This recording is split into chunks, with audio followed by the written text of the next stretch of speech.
She's not property. Lone rancher defied 70 Comanche warriors for love. Cole Mercer kept his ranch alive the hard way, by waking before the twin suns, fixing what broke, and trusting silence more than people. On Varan 9, silence could save a man. Out here on the rimlands, the air smelled like iron dust and storm-charged stone. The grass was thin, the sky was huge, and the nearest settlement was a 2-hour ride over cracked red flats. Cole liked it that way. No questions, no politics, no trouble. His cattle weren't normal cattle either. They were gene-tuned range steers, built to survive the harsh planet and eat the tough scrub that grew between rocks. They moved slow and steady, their hide patterned like desert clay. Cole watched them from the ridge line, one gloved hand shading his eyes as a pale wind rolled across the valley. A low warning chirp sounded from his belt unit. Storm shift. Cole checked the horizon. A gray wall was building far away, swallowing the light in a slow crawl. Not the worst kind of storm, no lightning spiders, no glass rain, but enough to scatter a herd if he didn't guide them home. He whistled, and his drone dog, a metal-bodied ranch helper with bright sensor eyes, trotted up beside him. Cole tapped the dog's head. Push left. Keep M tight. The drone dog sprinted off with perfect obedience. Cole nudged his hover saddle forward, gliding down toward the animals. He had learned to ranch with one foot in the old ways and one foot in the new. A rope was still a rope. A fence was still a fence. But sometimes fences hummed with power, and sometimes the dog was made of steel. The herd began moving, turning toward the ranch yard in a long, dusty line. That should have been the whole day. Then Cole saw the smoke. At first he thought it was storm dust. But it rose in a thin, dark ribbon from the low ravine near the western flats. Smoke meant fire, fire meant crash, and crash meant someone on his land. Cole frowned. No one came out here by accident, not unless they were lost, desperate, or running. He guided his saddle toward the ravine, keeping the herd in view. The drone dog managed the animals well enough for a short time, but Cole didn't like leaving them near a storm. Still, smoke didn't belong. As he descended, the air changed. He caught a faint scent of burnt coolant, sharp and chemical. His instincts tightened.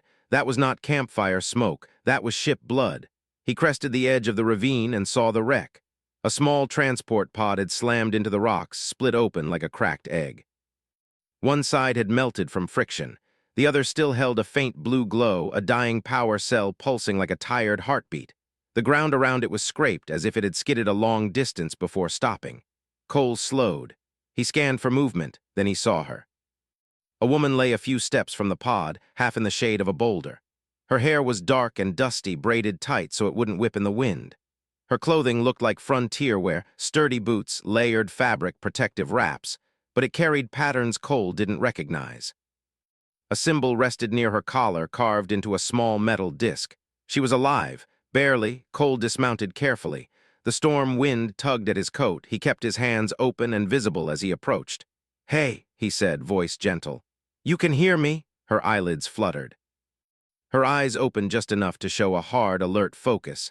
Not fear exactly, more like readiness. Like someone who had learned that the world could change fast. She tried to move and winced. Cole crouched. "Don't, you're hurt." Her gaze flicked to his belt unit, then to the drone dog, then back to him. Her breathing was shallow. "Water," she whispered, the word dry as dust. Cole pulled a canteen from his saddle pack and held it to her lips. She drank in small sips, careful, controlled. When she finished, she leaned back, eyes half closed. Cole looked at the pod. Its comm panel was torn open.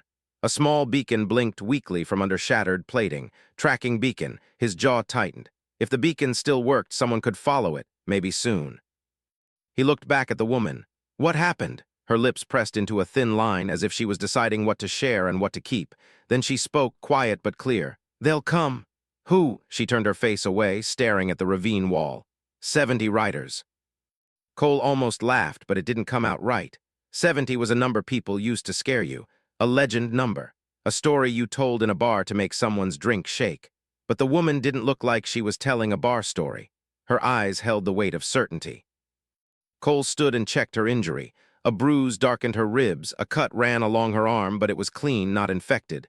She had shock, dehydration, and probably a cracked rib. "You need shelter," he said. Her eyes narrowed slightly. "Why would you help me?" Cole hesitated. Honest answers were dangerous, but lies were worse. "Because you're out here," he said, "and storms don't ask questions." A faint flicker crossed her expression, something like surprise. Then she nodded once, small, almost unwilling. Cole lifted her carefully. She tensed, ready to fight, but the pain stole her strength. He carried her to his saddle and secured her with a thermal blanket. The drone dog whined softly, scanning her with its sensors. "Easy," Cole told it. "She's a guest." A guest. That word mattered. He guided the saddle back toward the ranch, eyes cutting to the horizon every few seconds. The storm wall was closer now. Dust swirled in long threads, dancing like ghosts across the flats. At the ranch yard, Cole herded the cattle into the outer pen and activated the fence. A low hum rose as the energy barrier flickered on. Not strong enough to stop a determined army, but enough to keep predators out and cattle in. He carried the woman inside. His house was simple: one main room, a small kitchen, a sleeping alcove, and a workshop wall lined with tools. Old solar panels fed a battery bank. A small heater clicked on as the temperature dropped. He laid her on the bed and set a med patch on her ribs. The patch warmed and adjusted, helping reduce pain and swelling. She watched him the whole time. Cole stepped back. "Name?" For a moment she didn't answer, then she said, "Ayanna." Cole nodded. "I'm Cole." Ayanna swallowed. "You shouldn't keep me here." Cole leaned against the wall, arms folded. "I found you on my land. Storm's coming. You're hurt." "That's not why." Her voice sharpened. "They will think you stole me." Cole felt the words settle heavy in the room. He kept his tone even. "Did I?" Ayanna held his gaze. "No." "Then they can think what they want." Her expression turned bitter. "They don't think, they decide." Outside, wind slapped against the house. Dust rattled the shutters. The storm arrived in full, loud waves, like a giant hand shaking the world. Cole checked the security screen near his kitchen. It showed the outer flats in grainy infrared. Nothing moved out there but wind, for now. He returned with soup and placed it near Ayanna. She ate slowly, then paused. "You live alone," she said. "Been that way a while." "Why?" Cole shrugged. "People bring trouble. Trouble breaks fences." Ayanna let out a short, humorless breath. "Fences won't help you with this trouble." Cole sat in the chair near the bed. He kept space between them. He wanted her to know she was safe, not trapped. "What trouble is it?" he asked. Ayanna stared at the ceiling as if the answers were written in the cracks. "There is an agreement being made, two groups. One wants peace, one wants control. They use marriage like a rope." Cole's hands tightened slightly. "Marriage should be a choice." Ayanna turned her head, eyes fierce despite her weakness. "That's what I said." Cole heard the title of a story in those words, not property, not bargaining, a person. He stood and walked to the window. The storm hid the stars. It made the world feel smaller, like they were the only two people left on the planet.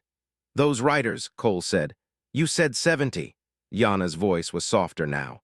"Comanche star writers, they are not monsters. They have honor, but honor can become a cage if nobody questions it." Cole didn't respond right away. He had heard of the star writers. Everyone on the Rimlands had. They weren't lawless raiders. They were disciplined, proud, and strict about their traditions. Some settlers respected them, some feared them, most stayed out of their way. Cole had always stayed out of their way, until now. Yana reached for the edge of the blanket. "If you send me away now, they will still find me. If you keep me, they will come here." Cole looked back at her. "What do you want?" Yana blinked as if the question itself was rare. "I want to choose," she said. "Not be handed over like cargo." Cole nodded slowly. "Then rest, heal up. Storm will pass by morning." Yana studied his face, searching for the trap. When she found none, her shoulders loosened just a little. Cole moved to his workshop wall and began preparing. He didn't know what would happen, but he knew one thing. Out here, you didn't wait for danger to knock politely. He checked the fence power. He checked the drone dog's charge. He checked the old warning beacons buried in the yard, things he hadn't used in years. He even pulled a dusty box from under the floorboards, a relic from his past. An emergency transmitter, restricted on most settlements, meant for when you truly had no other choice. Outside, the storm raged. Inside, Ayanna drifted toward sleep, her breathing steadier now, her face still tense even in rest, like her dreams were full of footsteps. Cole watched the security screen again. At first, there was nothing. Then far out beyond the storm haze, a faint cluster of heat signatures flickered into view, too organized to be wild animals, too steady to be wind tricks. A line, a formation coming his way. Cole's throat went dry. He didn't know if it was truly 70, but he knew it was more than enough. He glanced back at Ayanna and spoke quietly, as if promising the house itself. "She's not property." The words were simple. But on Varan 9, simple words could start big storms. And by sunrise, the dust horizon would bring answers. The storm ended before sunrise. Cold light spread slowly across the red plains of Varan 9, revealing a world washed clean by wind and dust. Cole Mercer stood on the wooden porch of his ranch house, a cup of hot drink warming his hands. He had not slept much. Every hour he checked the security screen. Every hour the heat signatures moved closer. Now he didn't need the screen, he could see them. Far across the desert, 70 riders approached in perfect formation. Their silhouettes cut through the rising light like dark shapes carved from stone. Some rode living mounts adapted for the harsh terrain, others glided on hovering saddles decorated with tribal symbols. Long banners moved behind them, carrying patterns that told stories of honor, battles, and ancestry. The Comanche star riders had arrived. Cole exhaled slowly. He felt no anger toward them, only tension. He had heard stories of warriors who followed strict rules, who valued respect above everything else. They were not random raiders. That almost made things harder. Behind him, the ranch door opened softly. Iana stepped outside. She moved carefully, one hand against her ribs, but her eyes were clear and strong. The wind lifted strands of her dark hair as she watched the approaching riders. "They came faster than I expected," she said quietly. Cole nodded. "You strong enough to stand?" "I will stand," she replied, "even if I am not strong." Cole glanced at her and gave a small, approving nod. He respected that answer. The drone dog moved beside them, its metal body humming softly as it scanned the horizon. The ranch fences glowed faintly, energy lines ready but not aggressive. Cole had set them to defensive mode, not attack. He didn't want to start a fight. The riders slowed as they reached the edge of the ranch boundary. Dust settled around them like fog. One rider moved forward from the group, wearing layered armor marked with silver patterns. Their posture was calm but powerful. The leader. Cole stepped down from the porch, hands visible, body relaxed but alert. Iana walked beside him. She did not hide behind him, and he did not try to place himself in front of her. They stood as equals. The leader stopped a short distance away. Silence filled the space between them. "I am Tahoma," the warrior said finally, voice deep and controlled. "You shelter one who belongs to our people," Cole answered calmly. "She's sheltering here because she's hurt." Tahoma's eyes shifted briefly toward Iana. "Iana," he said, not harshly but with authority, "you left without permission." Iana met his gaze without fear. "I left because I was not asked, I was decided." Murmurs moved through the riders behind him. Some voices sounded disapproving, others sounded uncertain. Tahoma lifted a hand and the murmurs stopped. "You were chosen for alliance," he said. "Your role protects many lives."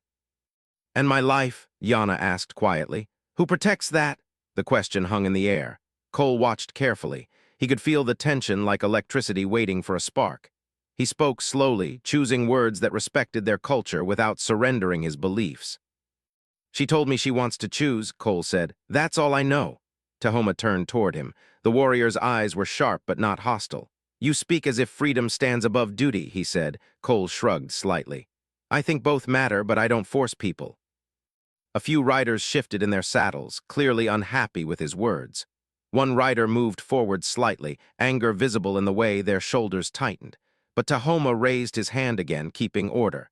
"You understand little of our ways, rancher," he said calmly.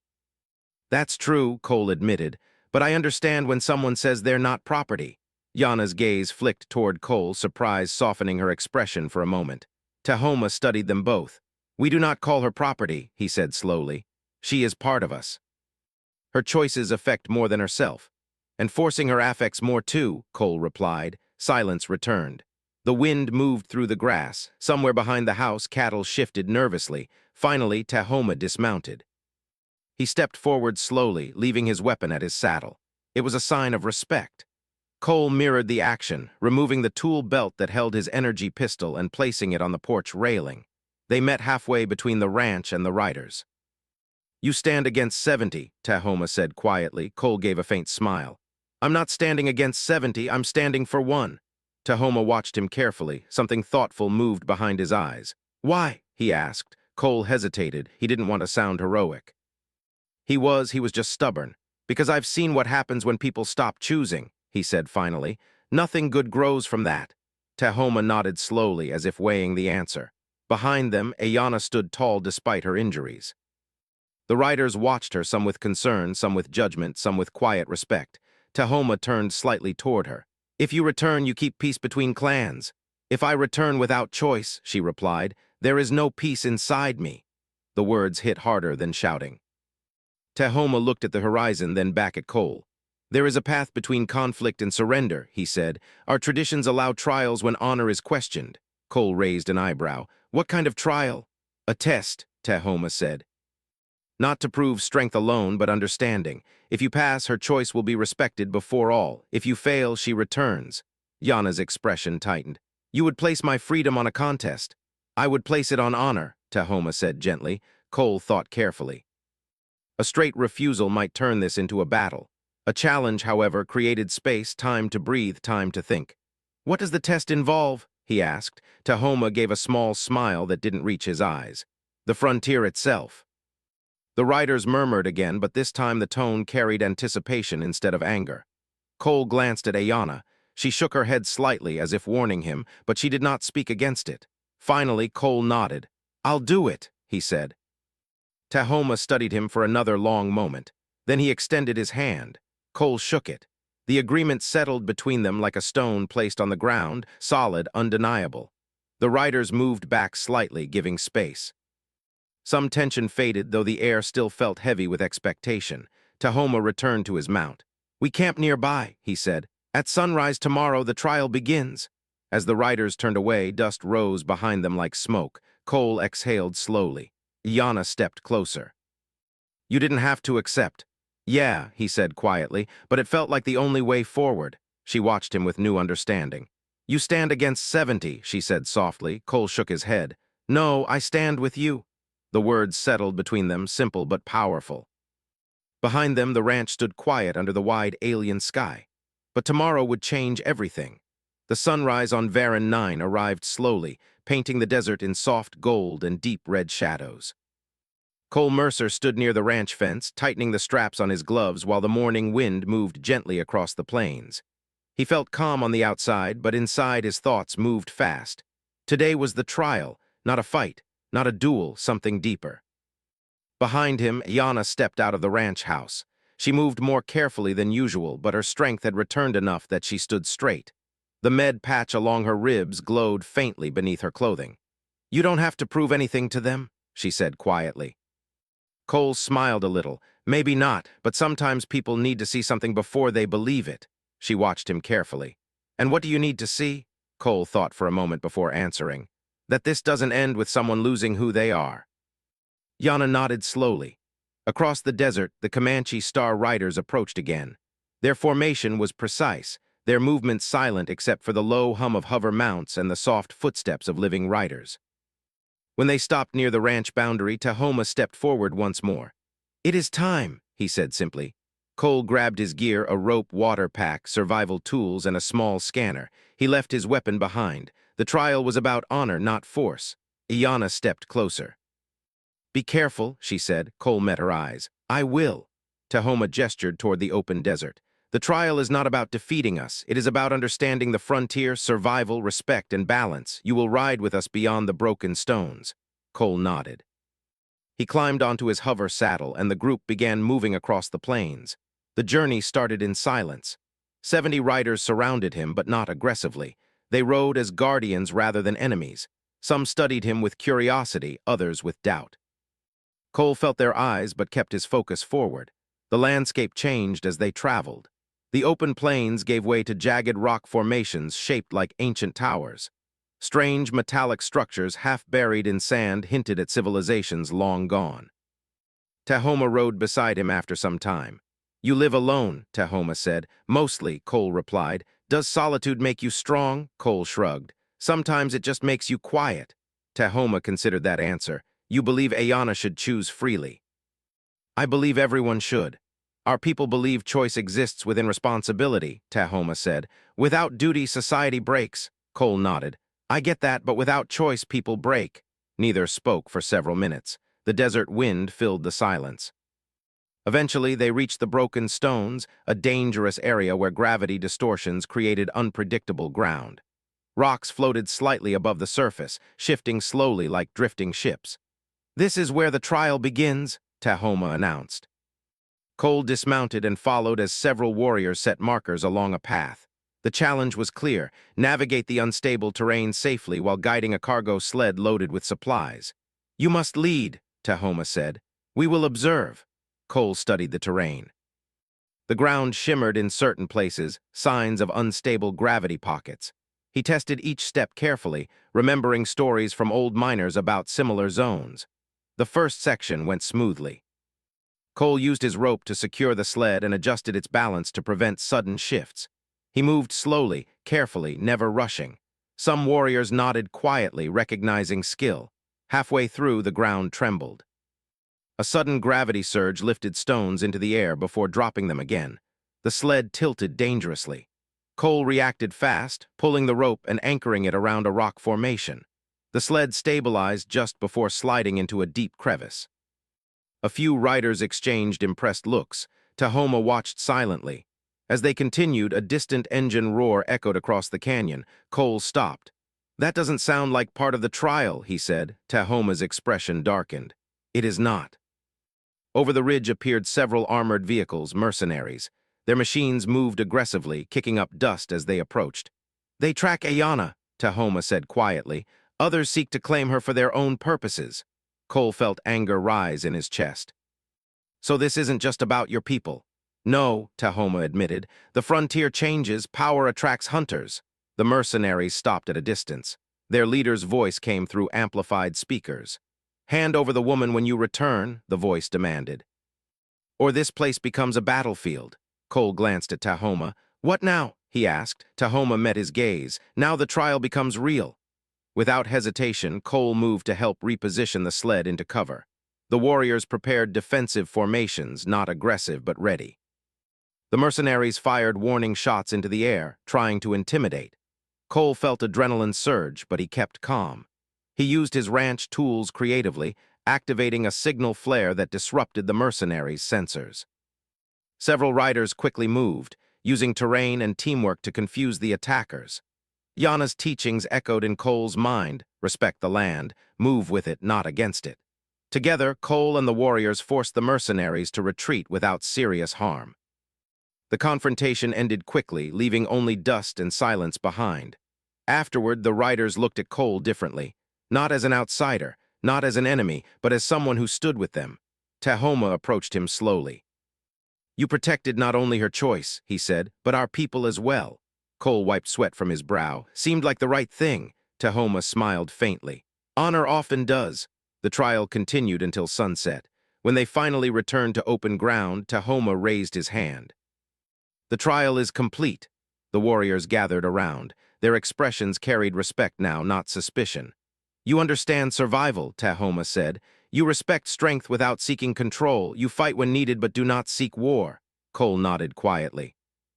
"Tomorrow," Tahoma continued, "the final decision will be made before all."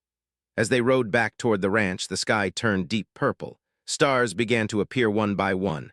Cole felt exhausted but calm. The hardest part was not fighting. It was standing firm without becoming someone else. Ahead, the ranch lights glowed softly in the distance, and near the fence, Ayana waited. When she saw him return safely, relief crossed her face, small but powerful. Cole realized something then. The trial wasn't just about proving himself to the riders. It was about proving that love could stand beside honor, not against it. And tomorrow, everything would be decided. The night passed slowly. Stars filled the sky above the ranch like scattered silver dust. The air felt calm, but everyone knew the calm would not last long. The final decision waited with the sunrise. Cole Mercer sat outside near the fence, repairing a small piece of equipment even though it did not truly need fixing. Working with his hands helped quiet his thoughts. He replayed the trial again and again in his mind, the shifting stones, the mercenaries, the silent respect in the rider's eyes when it ended. Behind him, footsteps approached. Iana stopped beside him, folding her arms against the cool air. Her injuries still slowed her movements, but her posture carried strength. "You returned," she said softly. Cole gave a small smile. "Was planning to." She watched him for a moment, then sat down on a nearby crate. For a while neither spoke. The quiet between them felt natural. You changed their view, she said eventually. Maybe, Cole answered, or maybe they just needed time. Iana nodded slowly. Tahoma respects courage, but more than courage, he respects balance. Cole looked at her. And what do you think he'll decide? She hesitated. I think he wants peace, she said, but peace sometimes asks for sacrifice. Cole understood what she meant. The idea settled heavy in his chest. Well, he said gently, no matter what happens, your choice matters, don't forget that. Yana met his gaze, surprised by how simply he said it. She had spent most of her life surrounded by expectations, people deciding what she should do for the greater good. Cole never told her what she should choose. He only reminded her that she could. That difference meant everything. The sky slowly turned pale as dawn approached. Soon, the riders gathered near the ranch boundary again. This time they formed a wide circle, leaving an open space at the center. It felt like a ceremony. Cole and Iana walked toward them together. Tahoma stepped forward. The rising sun reflected off his armor, making the patterns glow softly. The trial has ended, he announced, his voice carrying across the desert. Before witnesses, we decide with honor. The riders stood silent, listening carefully. Tahoma turned toward Cole first. You accepted the trial without anger. You faced danger with respect for life. You protected not only one person, but all who stood beside you. These actions hold meaning. Cole nodded quietly. He didn't speak unless necessary. Then Tahoma turned toward Iana. You left our people, he said gently, but you did not abandon your honor. You stood for your belief even when alone. Iana lifted her chin. I never wanted to leave my people, she said. I only wanted to choose my path. A murmur moved through the riders. Some faces softened. Others remained serious. Tahoma raised his hand for silence. Our traditions teach that strength comes from unity, he said, but unity without listening becomes control. We must remember why our ways exist. He stepped closer to Iana. You were chosen for alliance, he said, but today you stand before us stronger than before. Therefore, we offer you a public choice. The words carried weight. The entire circle of riders watched her. Iana took a deep breath. She looked toward the horizon, then toward the ranch house, then finally at Cole. He did not nod or gesture. He only waited, calm and steady. She stepped forward. I honor my people, she said clearly, but I choose my own path. I choose to remain here. The silence that followed felt endless. Cole felt his heartbeat echo in his ears. Then Tahoma nodded slowly.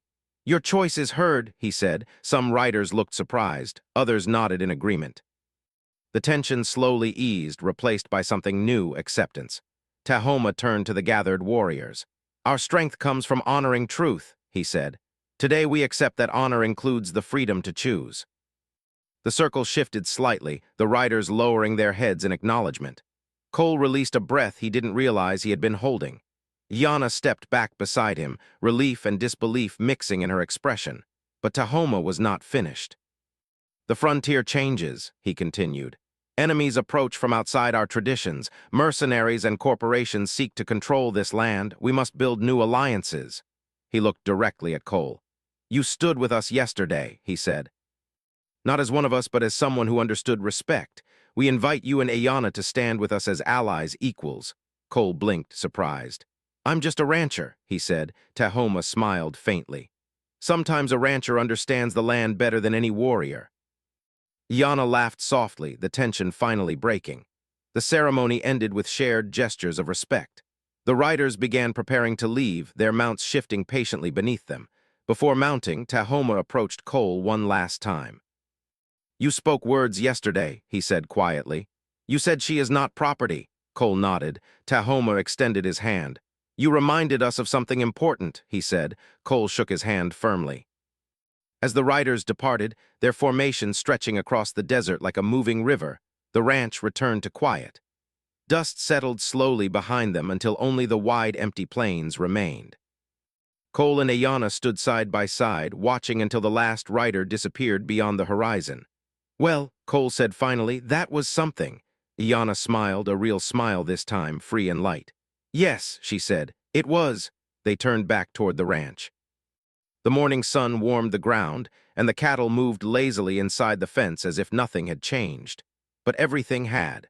The ranch was no longer just a place of solitude. It had become a meeting point between worlds, between tradition and change, between freedom and responsibility. Cole felt different too. For the first time in a long while, he did not feel alone. Jana walked beside him, her steps steady. "What happens now?" she asked. Cole shrugged slightly. "We fix fences, feed cattle, and maybe help build something new," she nodded. "Together." They stopped at the porch and looked out across the endless frontier. The wind carried new possibilities, and the future felt wide open. Love had not been about possession or rescue. It had been about standing beside someone when the world tried to decide for them. And as the twin suns rose higher in the sky, a new kind of honor began, one built not on control, but on choice.